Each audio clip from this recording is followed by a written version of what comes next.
한 경매장에 낡은 바이올린 한 대가 나왔는데 너무 낡아서 주목하여 바라보는 자가 아무도 없었습니다. 겨우 $3를 부르는 것이 최고가였습니다. 그래서 번번이 이 바이올린은 유찰되었습니다. 어느 날 한 노인이 이 경매장에 나타났습니다. 그리고는 아무도 주목하지 않는 이 바이올린을 보고서는 그 바이올린을 자기가 한번 연주해 보아도 좋겠냐고 했습니다. 노인은 바이올린의 먼지를 털어내고 손수건을 꺼내 구석구석 닦아내기 시작했습니다. 그리고 노인은 바이올린을 어깨에 척 올려놓으면서 이렇게 말했습니다. 잘 있으니 내 아들아, 내가 너를 40년 만에 다시 보는구나.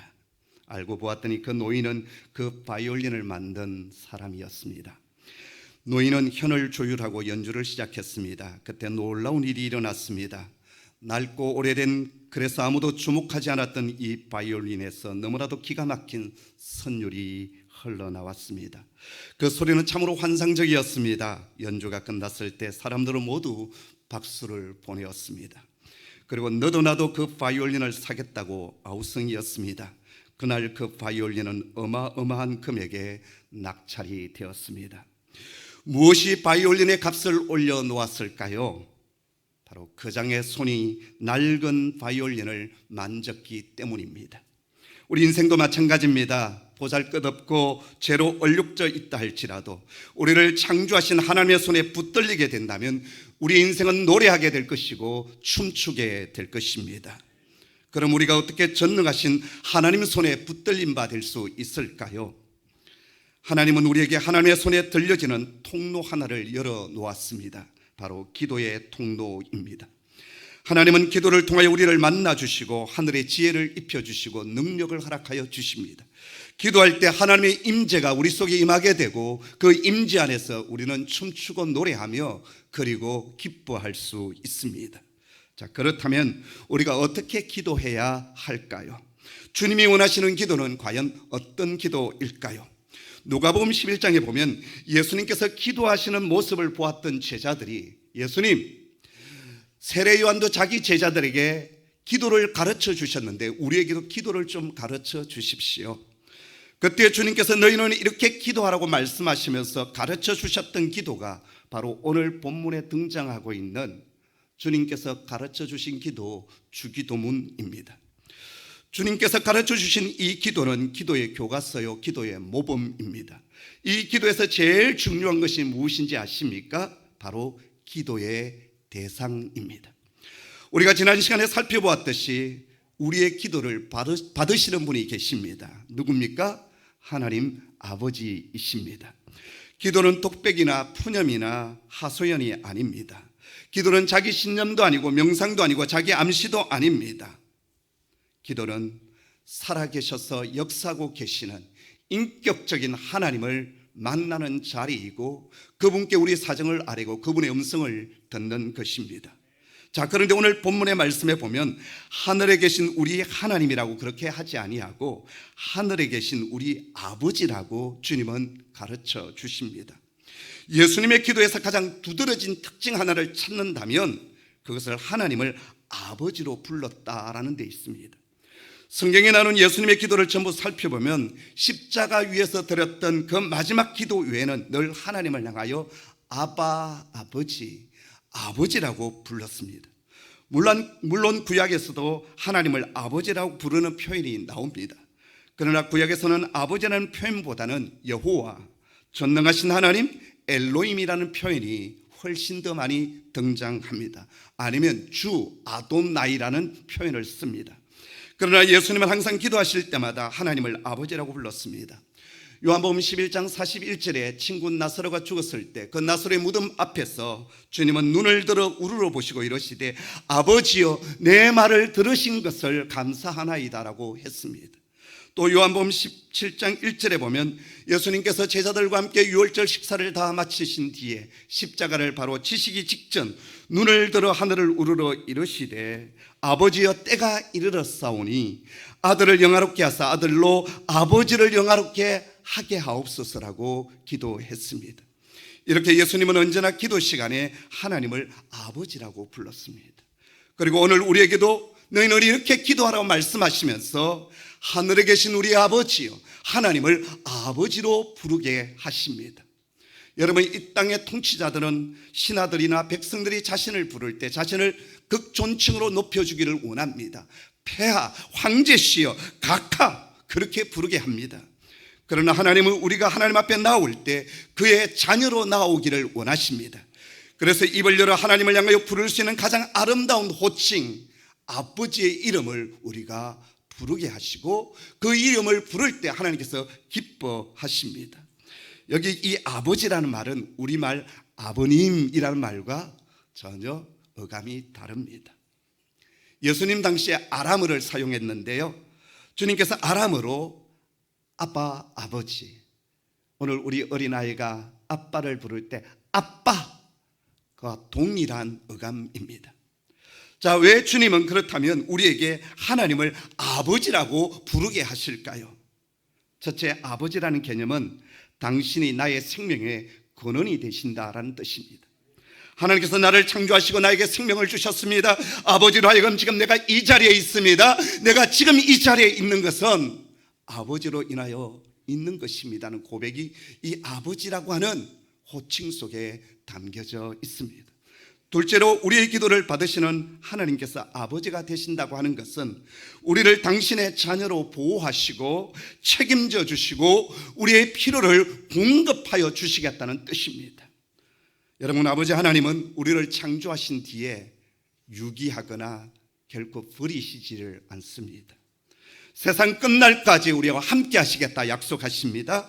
지키시고 보호하여 주십니다. 그렇기 때문에 하나님의 자녀인 우리들은 아버지의 보호를 받을 권리가 있습니다. 그리고 필요한 것을 요청할 수 있는 권세를 가지고 있습니다.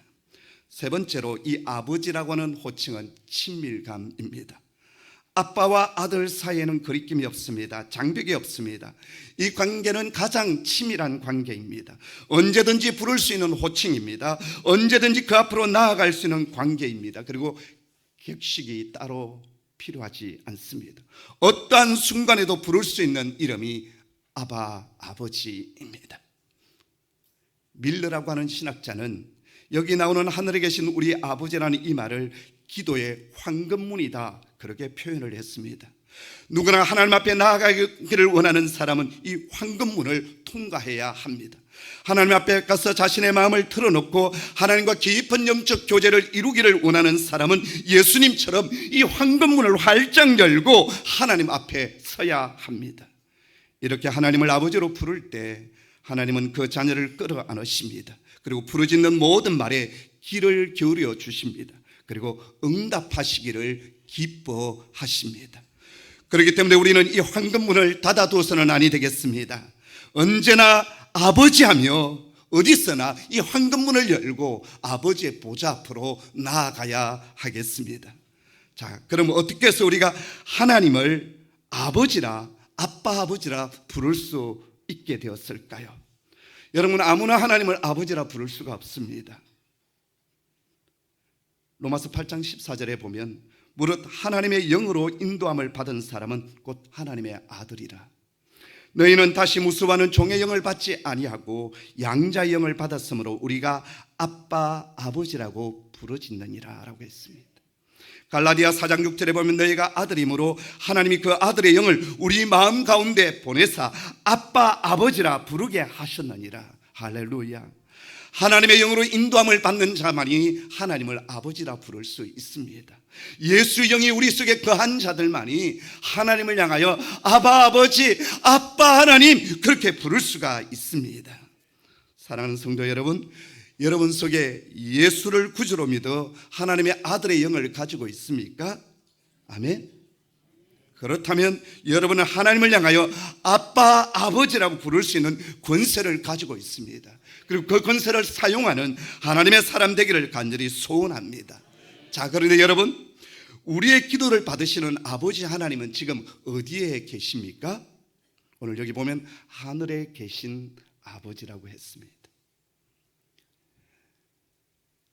여러분, 아버지 하나님이라는 호칭은 우리에게 가장 친밀한 호칭이라고 했습니다. 그래서 나와 가까이 계시는, 나와 친구가 되어주시는 하나님, 가장 친밀성을 보여주는 그런 하나님의 이름의 호칭입니다. 그런데 하늘에 계신 하나님, 지난 시간에 하나님은 삼층천에 거하신다 했습니다.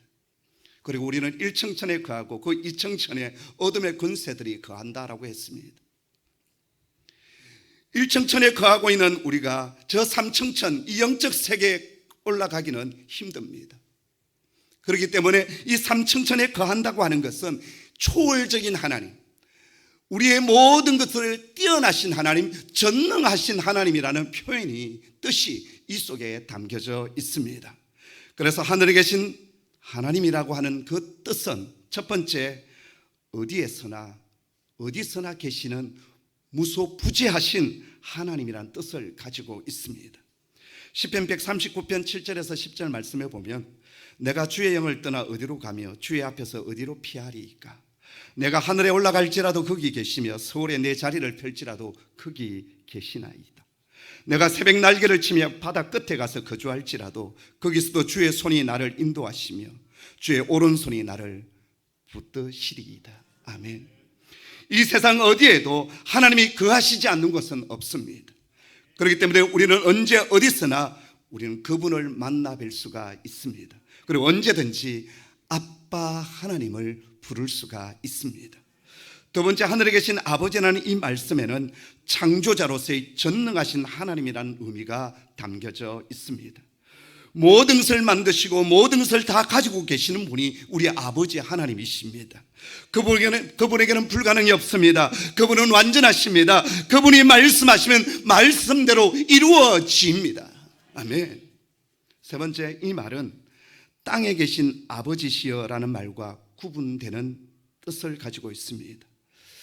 저희 아버님에게는 참 죄송한 말씀이지만 어릴 적 저희 아버님은 저에게 참 상처와 아픔을 많이 주었던 육신의 아버지였습니다.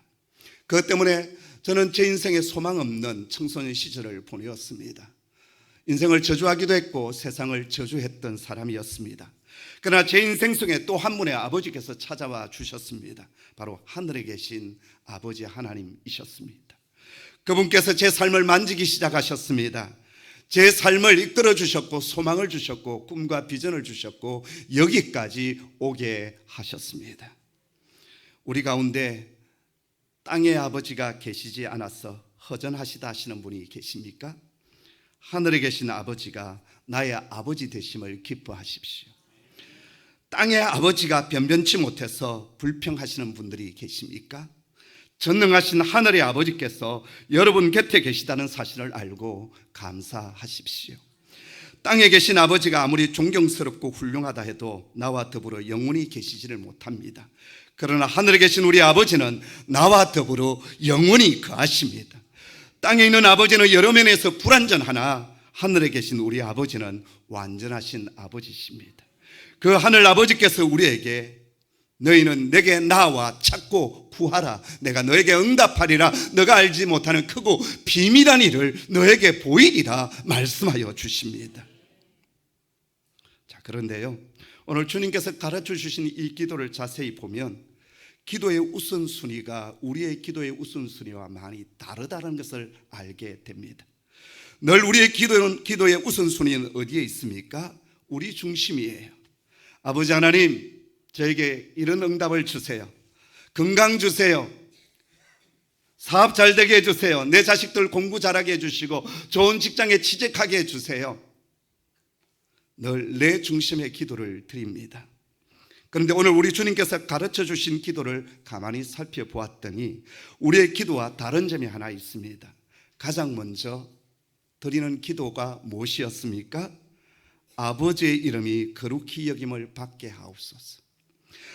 아버지의 나라가 임하게 하옵소서. 아버지의 뜻이 하늘에서 이루어진 것처럼 이 땅에서도 이루어지게 하여 주옵소서. 예수님의 기도의 최우선 순위는 하나님 아버지셨습니다. 하나님의 이름, 하나님의 나라, 하나님의 뜻을 먼저 구하고 있습니다. 그런 후에 오늘날 우리에게 일용할 양식을 주옵소서. 우리에게 필요한 것을 구하고 있습니다. 마태복음 6장 31절을 보면 그러므로 염려하여 이르기를 무엇을 먹을까 무엇을 마실까 무엇을 입을까 하지 말라. 이는 다 이방인들이 구하는 것이라 너희 하늘 아버지께서 이 모든 것이 너희에게 있어야 할 줄을 아시느니라 라고 했습니다. 그리고 나서 33절에 보면 그런즉 너희는 먼저 그의 나라와 그의 의를 구하라. 그리하면 이 모든 것을 너희에게 더하여 주시리라 말씀하여 주십니다. 우리의 기도가 자기 중심의 기도가 아니라 먼저 하나님 중심의 기도, 하나님의 뜻을 따르는 기도가 되어질 때 하나님께서 우리의 필요의 모든 것들을 채우시고 공급하여 주신다는 것입니다. 그렇다고 해서 우리 자신을 위하여 기도하지 말라는 말씀은 아닙니다. 그동안 우리의 기도의 순위가 많이 잘못되어 있었다라는 것입니다. 자, 그렇다면 하나님을 위한 기도 중에 가장 중요한 기도 제목이 무엇입니까? 오늘 여기 보면 이름이 거룩히 여김을 받으시오며 라고 했습니다. 종교개혁자 칼빈은 하나님의 이름이 거룩히 여김을 받는다는 말을 하나님께서 받아 마땅한 그 자신의 영광을 받으셔야 한다, 그런 뜻으로 해석을 했습니다. 하나님은 마땅히 받아야 될 영광이 있습니다. 그 영광을 받으셔야 한다는 것입니다. 이 기도를 의역을 하면 주님의 이름만이 거룩히 여기게 되기를 바랍니다 라는 뜻입니다. 사람이 아닌, 어떤 신이 아닌 오직 여호와 하나님의 이름만이 영광을 받으셔야 된다라는 것입니다. 또 다른 말로 한다면 주님의 이름이 높임을 받으며 주님의 이름이 송축을 받으셔야 된다라는 것입니다. 그러므로 이 기도는 하나님께서 합당한 영광과 찬송을 우리가 돌림으로 말미암아 주의 이름이 온 땅에 높임을 받으셔야 된다, 그런 뜻으로 해석할 수 있습니다. 자, 그러면 이 하나님의 이름을 거룩하게 한다는 것은 구체적으로 무슨 의미를 가지고 있을까요? 첫째, 여기 거룩이라는 말 헬라를 보았더니 하기오스라는 단어를 쓰고 있습니다. 기저귀 이름이 아니에요. 하기오스, 거룩이라는 말 헬라어가 하기오스입니다. 그 말은 다른 모든 존재와 구별된다, 그런 뜻을 가지고 있습니다. 여러분, 여기 강대상이 있습니다. 특별한 나무를 가지고 만든 강대상은 아닌 것 같습니다. 그냥 나무로 만들었어요. 근데 이 강대상을 성구라고 부릅니다. 거룩한 물건. 왜 그럴까요? 말씀을 위하여 구별되었기 때문입니다. 이 강대상이 술집으로 가게 되면 술집 바텐더 테이블이 되겠지요. 그러면 성구가 되지는 못하는 것입니다. 거룩한 목적으로 구별되었기 때문에 성구가 된 것입니다. 왜 하나님의 백성을 성도라고 할까요? 예수 그리스도의 피로 구속함을 받아 거룩한 하나님의 영광을 위하여 살도록 구별되어진 존재이기 때문에 그렇습니다. 그러므로 하나님의 이름을 거룩히 한다는 뜻은 하나님을 특별히 구별한다는 뜻이 됩니다. 우리 하나님은 거룩하시기에 본질적으로 혼합되는 것을 싫어하십니다. 여러분, 우리가 빨래를 할 때도 와이스처 흰 빨래는 따로 모아서 하지 않습니까? 와이스처를 빨 때 검은 옷과 함께 빠는 그런 주부가 계십니까? 저기 두 분 계시네요. 옛날 우리의 가정에서 가장의 수저는 따로 구별하여 드리지 않았습니까? 또 한 솥에서 나온 밥이라 할지라도 옛날에는 어른들의 밥은 따로, 옛날 정말 힘들게 살았던 시절에 거의 보리밥인데 한 캔에다가 쌀을 좀 부어서, 그래서 이제 밥을 풀 때 어르신들, 할아버지, 할머니 밥은 그 쌀이 좀 있는 쪽을 그렇게 떠서 드렸습니다. 그리고 그러더라도 이 쌀이 그곳에만 있는 것이 아니라 부글부글 끓는 가운데 옆으로 흘러가는데 그 쌀 몇 개가 들어있는 그 밥 먹기를 원했던 어린 시절이 있습니다. 하나님을 이 세상의 다른 것들과 동급으로 두지 말고 하나님을 구별하는, 더 소중히 여기는 것, 바로 그것이 하나님의 이름을 거룩히 여기는 것입니다. 또한 이 거룩이라는 말 속에는 어원적으로 무겁다는 뜻을 가지고 있습니다. 히브리 개념으로 중하게 여긴다, 무겁게 여긴다라는 것입니다. 하나님을 거룩히 여긴다는 것은 하나님의 말씀을 중하게 여기고 무겁게 여기고 그 한 말씀을 가볍게 여기지 않고 그 말씀대로 살아가기를 소원하는 것, 바로 그러한 것이 거룩이라는 단어 속에 있습니다. 뿐만 아니라 하나님의 이름을 함부로 부르거나 소홀히 해서는 결코 안 됩니다. 이스라엘 백성들은 하나님의 이름을 감히 입으로 내뱉을 수 없었기 때문에 야훼 하나님 이름이 나올 때마다 그것을 아도나이, 주라고 바꾸어 버렸습니다. 성경을 필사하다가도 하나님의 이름이 나오면 온몸을 다시 씻고 붓을 다시 씻어서 다시 하나님의 이름을 필사해 갔습니다. 십계명 가운데 세 번째 계명이 무엇입니까? 너는 내 하나님 여호와의 이름을 망령되게 부르지 말라. 여호와는 그의 이름을 망령되게 부르는 자를 죄 없다 하지 아니하리라. 하나님을 함부로 대하지 말라. 하나님의 이름을 함부로 내뱉지 말라. 경히 여기지 말고 그분의 이름을 무겁게 여기고 경외하라는 뜻을 가지고 있습니다. 자, 그렇다면 누가 하나님의 이름을 구별하며 누가 하나님의 이름을 높이며 누가 하나님의 이름을 중히 여겨야 할까요? 하나님을 알지 못하는 사람들은 하나님을 높일 수가 없습니다. 거룩한 하나님의 백성된 저와 여러분만이 하나님의 이름을 높일 수 있으며 경외할 수 있으며 거룩히 여길 수가 있습니다. 우리는 기도를 드릴 때마다 하나님, 나로 인하여서 하나님의 이름이 높임을 받기를 원합니다. 하나님의 명예가, 하나님의 영광이 드러나지기를 원하고 하나님의 이름이 거룩해지기를 소원합니다. 이 기도를 들어야 합니다. 우리가 누굽니까? 하나님의 자녀입니다. 우리는 구별된 거룩한 백성입니다. 그분의 소유가 되었습니다. 그분의 거룩한 형상이 우리 속에 새겨져 있습니다. 그러기에 우리의 삶을 통하여 그분의 거룩함이 드러나셔야 합니다. 러시아 병사 하나가 나폴레옹 군대에 붙잡혀 왔습니다. 러시아 군인 되기를 포기하고 나폴레옹에게 충성을 다한다면 살려줄 것이고, 그리고 너는 이 나폴레옹 군대의 군사가 될 것이다 라고 했습니다. 그러자 러시아 병사는 싸늘한 눈초리로 프랑스 군인을 쳐다보며 나는 영원히 러시아 황제의 군인이다. 나는 황제에게만 충성을 다할 것이다 라고 했습니다. 그러자 프랑스 병사는 인두를 가지고 와서 러시아 병사의 팔에다가 N이라고 하는 글자를 새겼습니다. 바로 그것은 나폴레옹의 소속이 되었다는 표시였습니다. 이 사실을 아는 러시아 병사는 프랑스 병사의 허리에서 칼을 빼들어서 N자가 새겨진 자기의 팔을 잘라버렸습니다. 그리고서 이렇게 말했습니다. 나는 영원히 나의 황제에게만 속할 것이요, 아버지 하나님의 이름이 거룩히 여김을 받으시오며 이것은 나는 그분에게 속한 그분의 백성입니다. 그분에게 나의 사랑과 나의 충성과 나의 모든 것을 올려드리기를 원합니다. 그러한 거룩한 소원이 담겨져 있는 기도입니다. 자, 그렇다면 우리가 어떻게 하나님의 이름을 거룩하게 할 수 있을까요? 하나님의 이름은 우리가 그분의 이름을 거룩하게 하기 전에 이미 거룩하신 분이십니다. 그러나 그분은 나의 생활과 나의 고백과 나의 것을 통하여 당신의 이름이 참으로 이 땅 가운데 거룩하고 존귀하고 영광스럽게 나타나기를 간절히 원하십니다. 그러기 위해서 첫째, 저와 여러분이 주님 앞에 가까이 가는 백성이 되셔야 합니다. 레위기 10장 3절에 보면 모세가 아론에게 이르되 이는 여호와의 말씀이니라.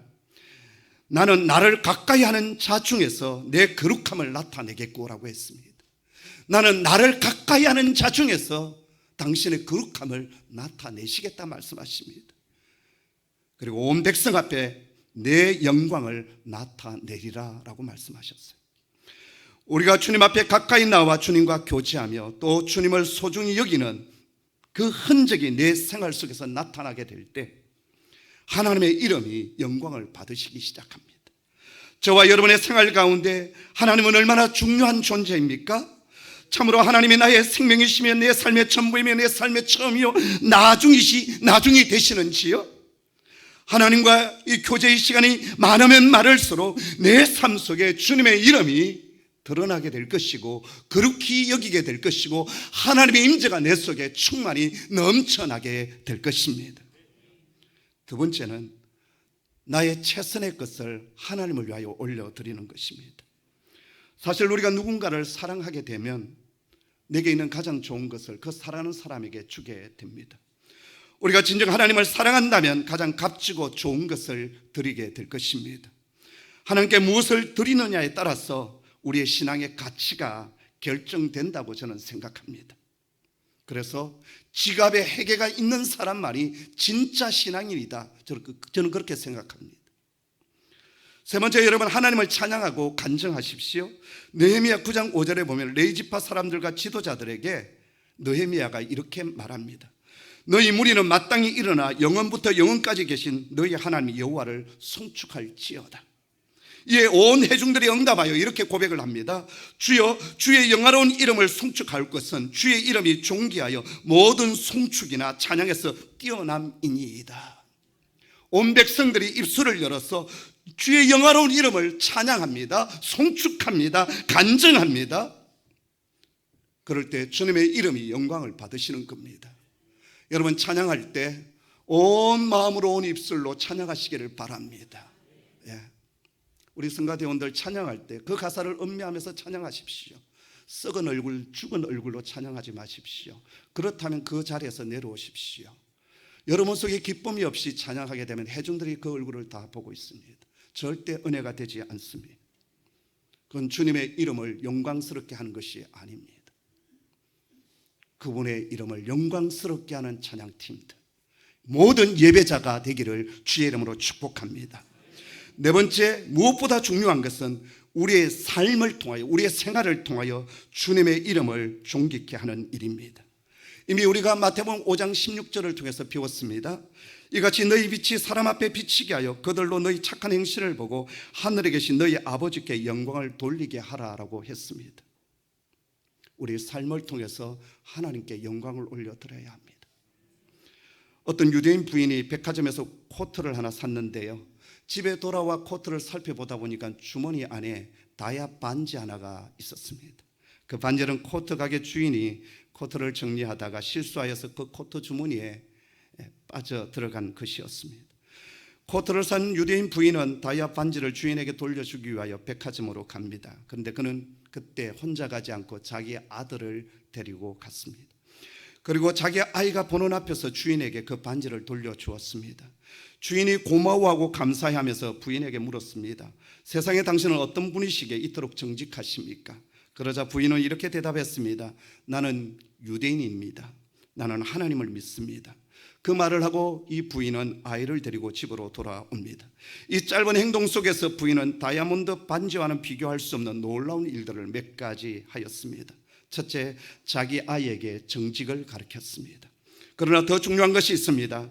그것은 유대인이 섬기는 하나님을 영화롭게 하며 하나님의 이름이 거룩히 여김을 받게 하였다는 것입니다. 그리고 마지막으로 중요한 것이 하나 있는데, 그것은 자기 아이에게 유대인과 하나님에 대한 긍지를 갖게 하였다라는 것입니다. 정직하지 못한 세상, 거짓이 난무하는 이 세상을 살아가면서 때론 손해를 보면서도 정직히 살아가는 것으로 우리는 우리가 믿고 섬기는 하나님의 이름을 높이며 송축할 수 있습니다. 성실하지 못하고 나태하며 요령과 깨를 가지고 살아가는 이 세상 속에서 사람이 보든지 안 보든지 언제나 우리를 보고 계시는 하나님 앞에서 성실하게 생활함으로 우리는 우리가 믿고 섬기는 하나님의 이름이 세상으로부터 거룩히 여김을 받으시게 하는 삶을 충분히 살아갈 수 있습니다. 이기적이고 교만하며 냉정한 세상 속에서 예수님의 말씀을 쫓아 모든 사람을 진심으로 사랑하고 위하며 섬기고 위로하는 삶을 살아가게 될 때 하나님의 이름을 빛낼 수가 있습니다. 실력 있는 사람이 되어서 많은 사람이 부러워하는 높은 자리에 올라갔음에도 불구하고 교만하지 아니하고 겸손한 사람이 되는 것으로도 하나님의 이름을 영화롭게 할 수가 있습니다. 내가 가지고 있는 재능과 물질을 가지고 그 재능과 물질을 뻐기거나 자랑하는 것이 아니라 소외되고 불우한 이웃을 도움으로써 하나님의 이름을 높일 수 있으며 그분을 찬양할 수가 있습니다. 알렉산더 대왕이 승승장구하며 동쪽을 향하여 진격을 해 나갈 때 한 병사가 큰 잘못을 저질러서 군법 회의에 해부되었습니다. 왕은 이 병사의 재가를 자세히 듣고 나서 이렇게 물었습니다. 네 이름이 뭐냐? 알렉산더입니다. 뭐라고? 네 이름이 뭐냐? 예, 제가 알렉산더입니다. 네 이름이 알렉산더란 말이냐? 예, 제 이름이 알렉산더입니다. 그러자 이 알렉산더 대왕이 크게 화를 내면서 이렇게 말했습니다. 네 이름이 알렉산더란 말이지. 그렇다면 내 행실을 고치든지 네 이름을 고치든지 해라. 그래서 그 이름의 오욕을 씻으라라고 했습니다. 우리는 예수 그리스도의 보혈의 피를 가지고 있는 그리스도의 사람, 그리스도인입니다. 우리는 하나님의 자녀입니다. 그 하나님의 자녀답게 살아감으로 하나님의 이름을 거룩히 여기며 존귀히 여기며 그분께 영광을 올려드리는 하나님의 사람 되기를 주의 이름으로 축복합니다. 기도하겠습니다. 아버지 하나님, 하나님의 이름을 아빠, 아버지라 부를 수 있는 은혜를 주시니 감사합니다. 어디에 있든지 아빠, 아버지를 부르며 나아가게 하여 주옵소서. 우리 인생을 창조하시고 이 땅에 보내어주신 주님, 세상 끝날까지 아버지께서 우리의 삶을 책임져 주시고 보호하여 주시고 공급하여 주옵소서. 우리 가운데 여러 가지 삶의 문제로 인하여 고통 중에 있고 눈물 흘리고 있는 종들이 있습니다. 아버지, 찾아가 주시옵소서. 위로의 영을 허락하여 주시고 새 소망을 허락하여 주시고 뜻밖의 보너스를 저들에게 허락하여 주시옵소서. 주님, 우리의 삶을 통하여 우리의 입술을 통하여 하나님의 이름이 존귀되어지며 하나님께 영광을 올려드리기를 원합니다. 주님, 우리를 받아 주시옵소서. 예수님의 이름으로 기도하옵나이다. 아멘.